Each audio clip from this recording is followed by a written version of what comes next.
Air chief marshal Amarpreet Singh ने वायुसेना के लिए हर वर्ष 35 से 40 नए लड़ाकू विमानों की ज़रूरत जताते हुए यह बताया कि पुराने लड़ाकू विमानों को बदलने के लिए ऐसा करना आवश्यक है।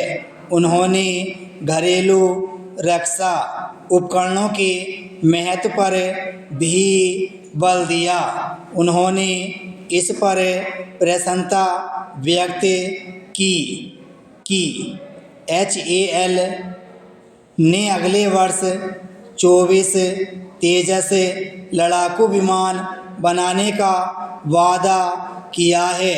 कुछ समय पहले उन्होंने HAL से यही विमान मिलने में देरी पर नाखुशी जाहिर की थी।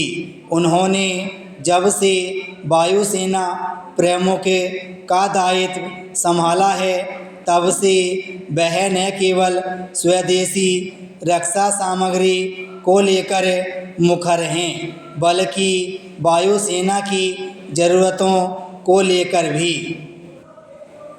गत दिवस ही उन्होंने कहा कि वायुसेना के पास अभी 31 स्क्वाड्रन हैं जबकि ज़रूरत 42 स्क्वाड्रन की है। वायुसेना प्रमुख बनने के बाद भी उन्होंने कहा था कि भावी सुरक्षा चुनौतियों के लिए स्वदेशी हथियार प्रणाली होना बेहद ज़रूरी है। उनकी मुखरता यही बताती है कि वह रक्षा ज़रूरतों को लेकर सजग भी हैं और अधीर भी।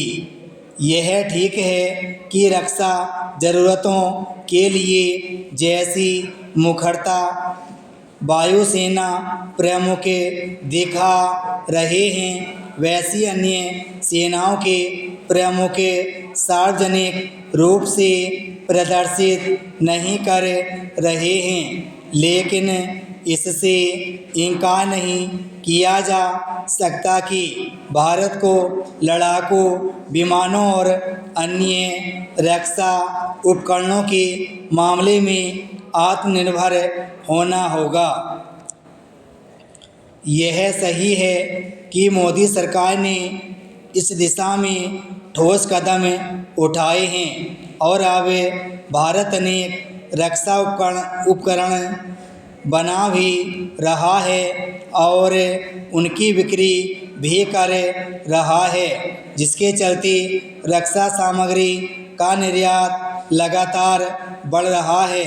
लेकिन तथ्य यह भी है कि हमारी सेनाएं अपनी सैन्य ज़रूरतों के लिए अभी भी विदेशी हथियारों पर निर्भर हैं। इसके चलते भारत हथियारों का एक बड़ा आयातक बना हुआ है। दूसरे देशों से रक्षा सामग्री खरीदने की अपनी समस्याएं हैं।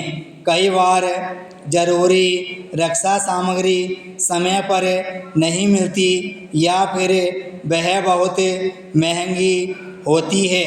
यह भी किसी से छिपा नहीं कि दूसरे देश अपनी उन्नत रक्षा सामग्री तो देते हैं लेकिन उसकी तकनीक नहीं देते।